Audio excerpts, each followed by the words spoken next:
जोहार, जोहार।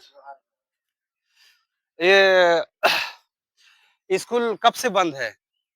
ये स्कूल मोटा-मोटी आपका 5 साल से बंद है। 5 साल से 5 बंद है, साल तो से टीचर बंद है। आते थे पहले यहाँ? टीचर पहले आते थे, अब तो टीचर ही नहीं आते हैं और स्कूल भी बंद हो चुका है। अच्छा, आपका शुभ नाम क्या हुआ? मेरा नाम मार्शल टुट्टी है। मार्शल टोटी हैं। अच्छा, किसी पद में हैं, मतलब कोई सर्विस में हैं? सर्विस-वर्विस तो मेरा है नहीं। अभी समाज सेवा के रूप में हम काम करते हैं समाज में। अच्छा, किस संगठन से? अ, कुछ राजनीतिक संगठन भी है और कुछ सामाजिक संगठन भी है। आदिवासी मतलब दोनों तरीक़ा से आप मतलब दोनों समाज के लिए समय देते हैं, दोनों काम तरीके करते हैं। से काम तो करते हैं। बढ़िया आदमी से भेंट हुआ है हम लोग का। तो अभी जो शराब नीति जो बनाई है सरकार हेमंत सोरेन और ये स्कूल को देख कर के हमको लगता है कि शराब ज़्यादा ज़रूरी है कि शिक्षा ज़्यादा ज़रूरी है कि स्वास्थ्य ज़्यादा ज़रूरी है? अब मैं क्या बोलूँ? सबसे बड़ी यही बोलेंगे क्योंकि बड़े आदमी हैं और मैं भी झारखंड मुक्ति मोर्चा से मेरी पत्नी चुनाव लड़ी थी।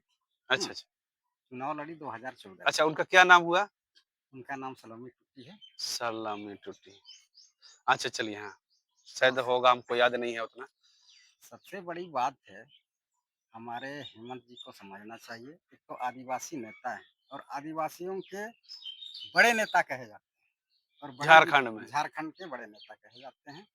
लेकिन अब इनको क्या लगा हुआ है जबकि पूरे मानव को क्या किस चीज़ की ज़रूरत है? रोटी, कपड़ा, मकान, शिक्षा और चिकित्सा। हुँ, तो ये पाँचों चीज़ की ज़रूरत है। लेकिन इसमें देखिएगा शिक्षा और स्वास्थ्य की जो समस्याएँ हैं, ख़ास करके देखिएगा यहाँ आप लोग देख ही रहे हैं, यहाँ शिक्षा के लिए यहाँ विद्यालय बना था लेकिन 5 साल से बंद पड़ा हुआ है।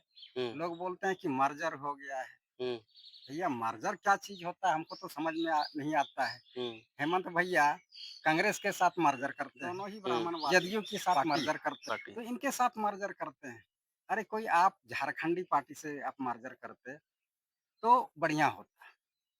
तो ऐसे ही विद्यालय को भी मर्जर किया जा रहा है। हुँ, जैसे पार्टी मर्जर करती है वैसे ही विद्यालय को भी मर्जर करके यहाँ के बच्चों को शिक्षा से वंचित किया जा रहा है। वंचित किया जा रहा है, सही बात। हमने देखा अभी, बहुत सालों से स्कूल में कोई आया भी नहीं, कोई बैठा भी नहीं, पूरा गंदा पड़ा हुआ है, पूरा झज्जर पड़ा हुआ है। तो इससे साफ पता चलता है कि शिक्षा से आदिवासियों को वंचित करके रखा गया है। हाँ, शिक्षा से वंचित करके रखा गया है और देखिएगा जितने भी आदिवासी लोग हैं, सब तो खेती-किसानी करके अपना जीवन बसर करते हैं। जीवन बसर करते हैं और इनके पास इतना पैसा नहीं है कि वो प्राइवेट स्कूलों में पढ़ाएँ।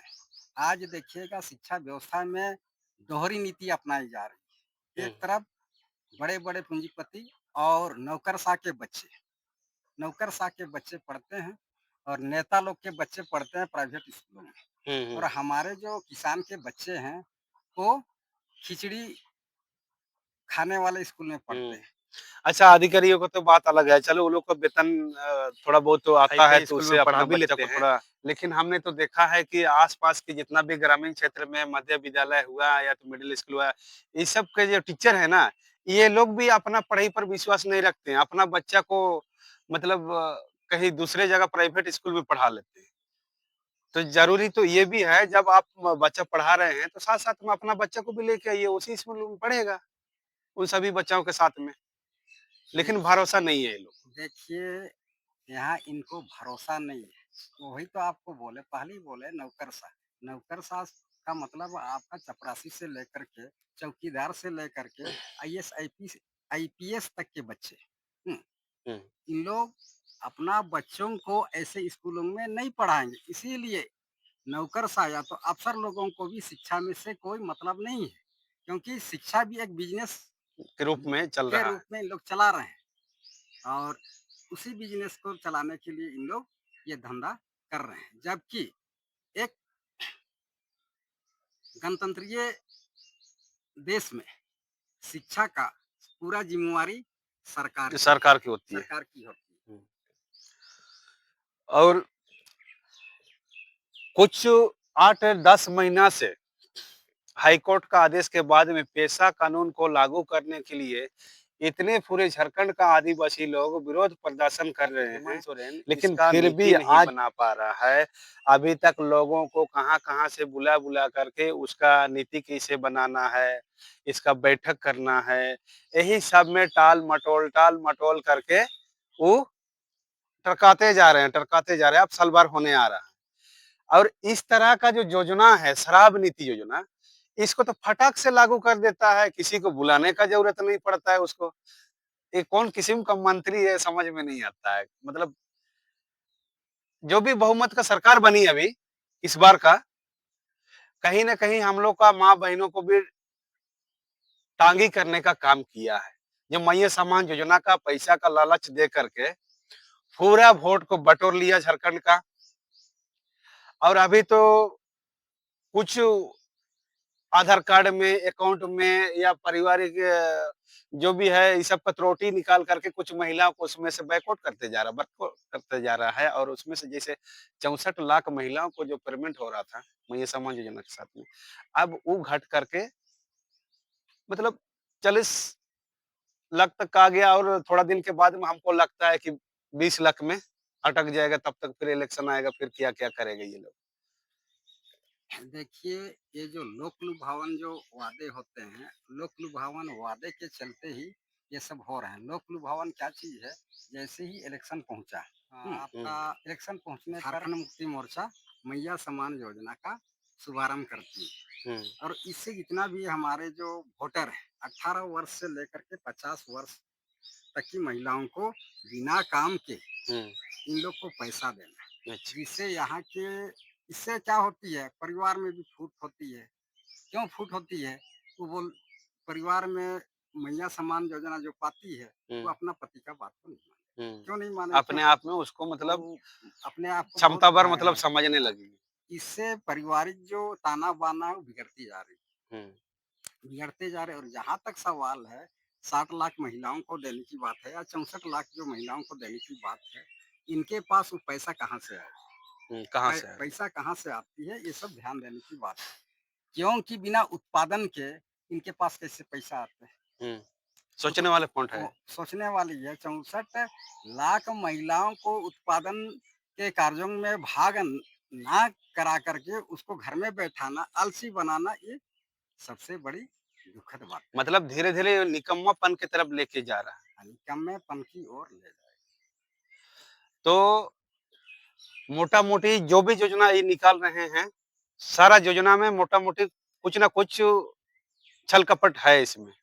देखिए, जब भी वर्ग हुँ, शास शासक वर्ग करती क्या है कि आपको निकम्मा बना दे और वो राजा बने, दाता बनना चाहता है। जबकि हम किसान के बच्चे हैं, किसान के बच्चे। किसान का बच्चा भीख नहीं माँगता है। हुँ, लेकिन इन लोग भीख माँगने पर मजबूर कर दिया मजबूर है। कर दिया है कि आप लो। हुँ, हुँ, हुँ, आप देखिएगा इससे पहले जब सरकार नहीं थी, ये जो खेत खलियान देख रहे हैं, जंगल देख रहे हैं, पहाड़ देख रहे हैं, किसने बनाया? हुँ, जब यहाँ सरकार ही नहीं थी, राज हुँ, सत्ता हुँ, नहीं थी, तब भी यहाँ के आदिवासी लोग हुँ, अपने कंधों पर हुँ, मट्टी ढो करके खेत बनाए हुँ, हैं। उस टाइम किसी इंजीनियर का ये नहीं हुआ था, आविष्कार नहीं हुआ था। आविष्कार भी नहीं हुआ था और ये बोलना चाहते हैं कि अभी जो योजनाएँ बनती हैं, उसके लिए इंजीनियर लगता है।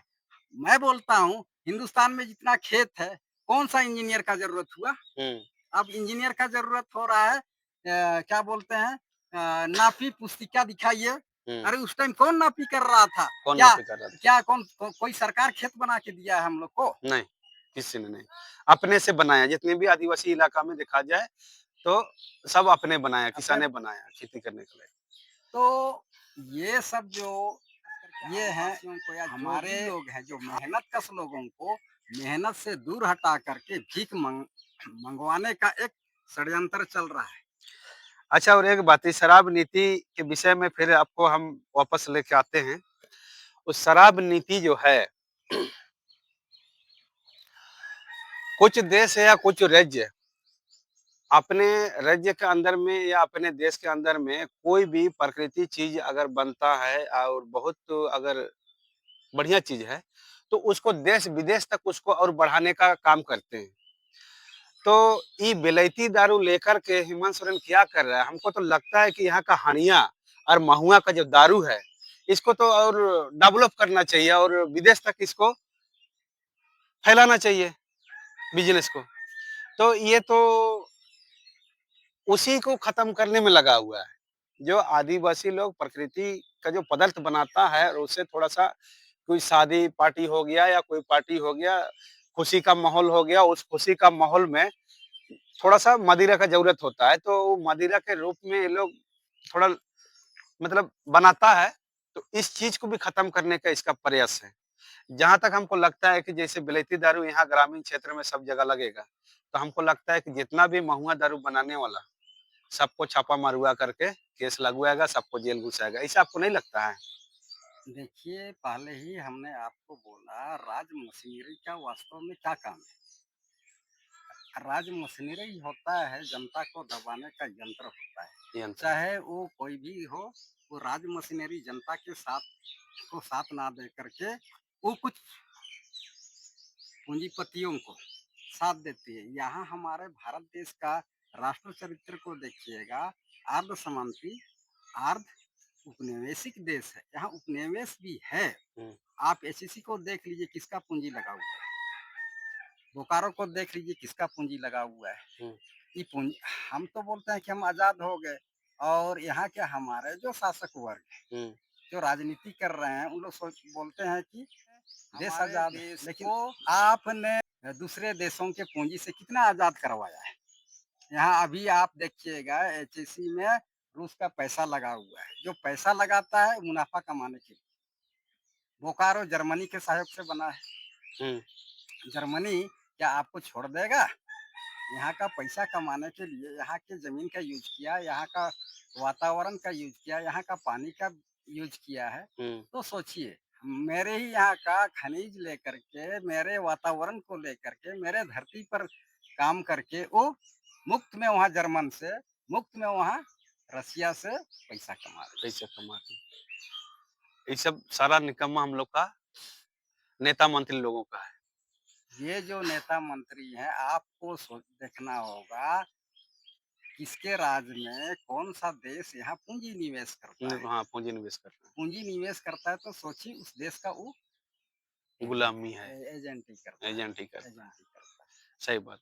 चलिए माशाल्लाह बहुत-बहुत धन्यवाद आपको और दादा लोग हैं, उन लोग से भी बात करते हैं।